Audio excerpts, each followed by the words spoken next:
Au matin du 6 août 1945, Little Boy tombe sur Hiroshima. La bombe à uranium explose à 600 mètres du sol. La température grimpe jusqu'à 1 million de degrés à l'hypocentre. Une force équivalente à 16 000 tonnes de TNT dévaste la ville. Keiko Ogura avait 8 ans.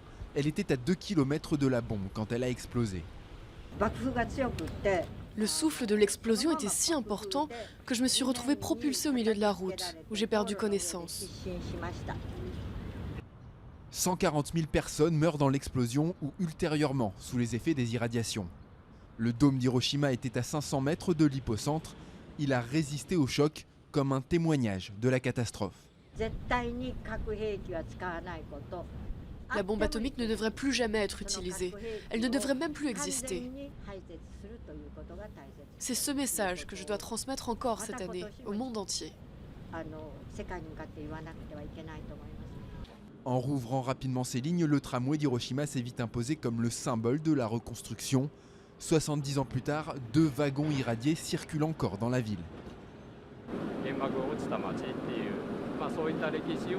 Hiroshima est une ville victime de la bombe atomique et nous devons vivre avec cette histoire.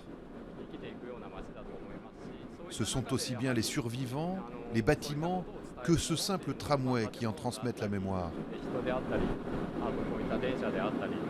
Les bombes atomiques larguées à Hiroshima le 6 et à Nagasaki le 9 août 1945 ont mis un terme à la Seconde Guerre mondiale, au prix de plus de 210 000 morts.